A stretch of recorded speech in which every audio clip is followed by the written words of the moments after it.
I guess looking back on the game Saturday, after evaluating things and seeing what we did, because not much we did well. We made it there. But, we just didn't, I thought there were 2 or 3 times in the game that we just lost our composure and made some mistakes. And we can't have those types of mistakes and turnovers. We can't make mistakes like that and expect to be in the ball game and have a chance to win. I thought we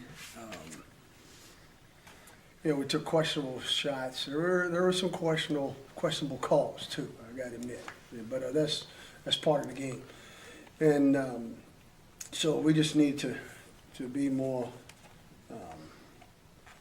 I thought, in looking back on it, taking care of the ball was the biggest challenge we had.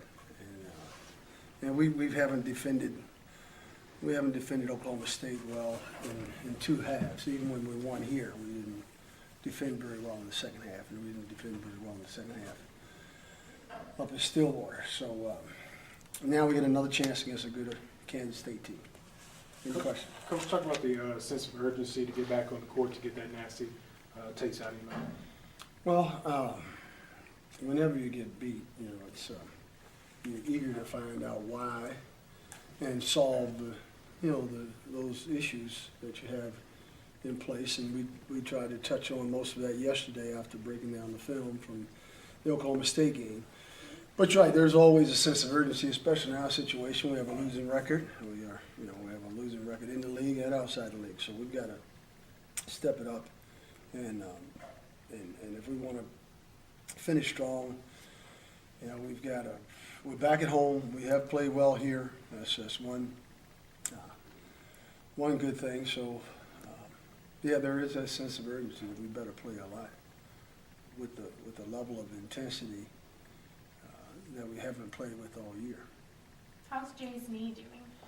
He's getting treatment. He sat out yesterday, so we're probably going to send him out today to see how it quiets down any and to get some of the soreness out of it. He said it was still sore today, so we'll see how it goes. What are the keys going into the game to get to beat the Wildcats and stop this 3-game skid here? Well, you've got to handle their pressure. They're probably the best defensive team, or the best defensive team in the league, especially perimeter defense. They run offensively. They run a lot of multiple screens and straddling. They have a very guy that can run their offense. They're a team that really gets up and down the court, even though they're they like to play half-court basketball, but we've got to handle their screens. I thought one of the things they do extremely well is move the basketball and screen for one another. So, and I thought one of the things that we have trouble, and they take you off the dribble. In those areas we really have some trouble with everybody. Oklahoma State did it to us. They took us off the dribble. They had a bunch of 12 layups and dunks in the second half. And at Kansas State, that was one of the problems in the first half. Now, we settled down and played better in the second half up there, but being able to sustain that for a full game has been a real challenge for us. And it's not because we're having drop-offs in here. It's just sustaining our defensive intensity has been a real challenge. Coach, Jordan didn't score the last time y'all played Kansas State. How important is it to get him going early? Well, he's been playing well. We've come up with a few losses, but he's playing better, and I'm glad to see that. Jordan's biggest challenge is defensively. And then he has a tendency to do some things, but it's important. I think if he can just stay within his game, that means get the ball inside and go up strong and get fouled.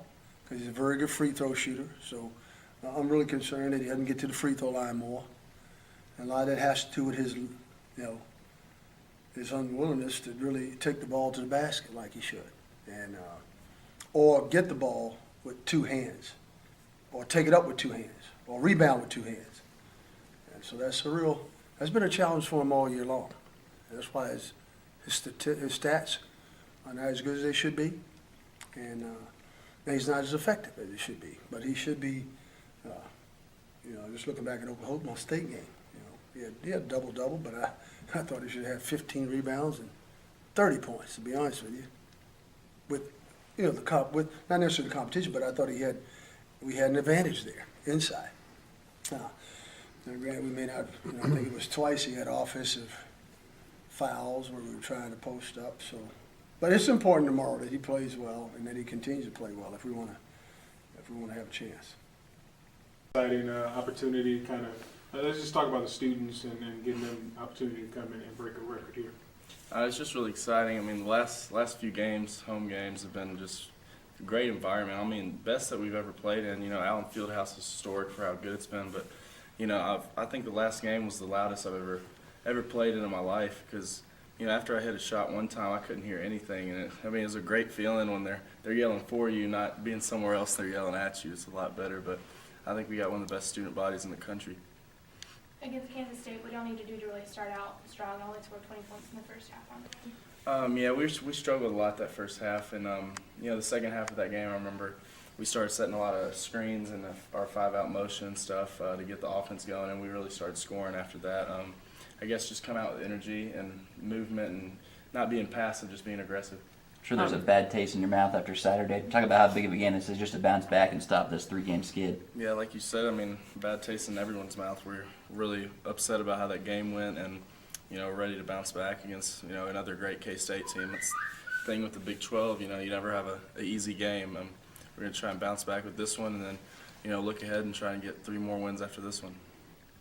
With the tough defense that Kansas State plays, will it be important to really get those screens set well to try to find either the roller or just come off on it? Yeah, you just got to get hit bodies. You know, you can't just screen a space. You got to go hit the person and then, you know, cut off it hard. And then once you catch it, look for the slip and roll like that.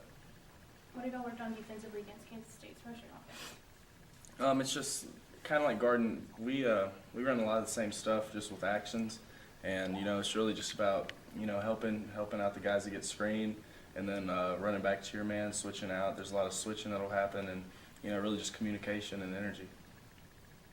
All right, we're just kicking off with the opportunity. I'm sure you heard it about the 10,000 student request. Talk about how important that's going to be for this game. Oh yeah, like the student body is like a 6-man at the games, and you know they kind of on the other team a little bit, hassling them a little bit, making it loud so they can't really call plays and you know, hear each other think basically, and then they give us a lot of energy, and that's really needed in these tough games that we've been playing. So it's going to be great if we can break that record. Robert, how important is it to snap this 3-game skid and, you know, get this W and it being at home? Oh yeah, it's big. You know, we on the home stretch. You know, at the back end of the season, and it's always important to, you know, win these games, especially at home.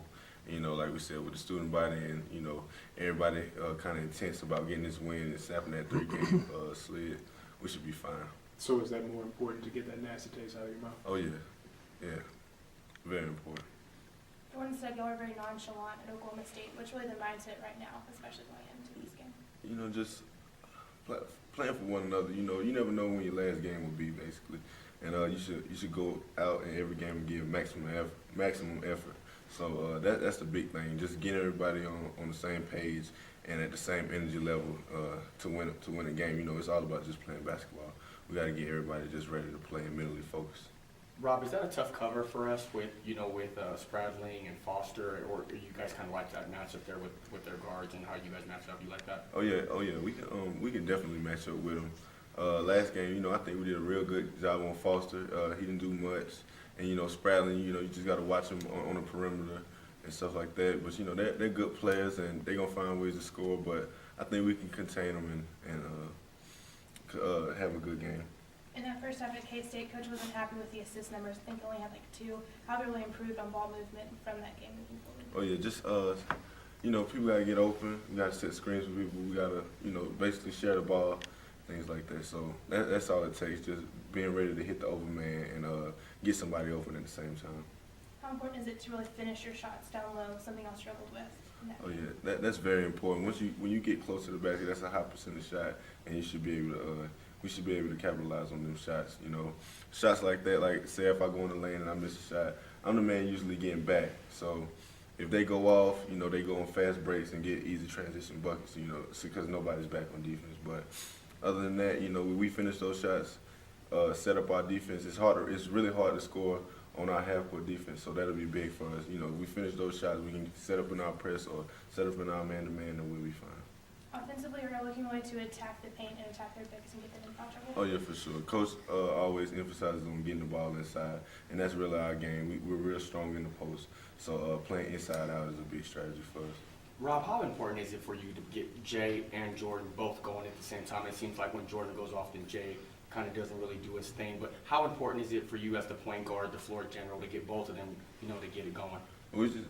You just gotta get them guys shots. You know, when the time comes and when it's time for them to make a play, you know, you just gotta give them the ball and things like that. Both guys are great scorers and good leaders on the court. So, you know, we just have to be in tune. We have to be one. Like I said, we gotta play together and things like that. And when you do that, those guys will go off.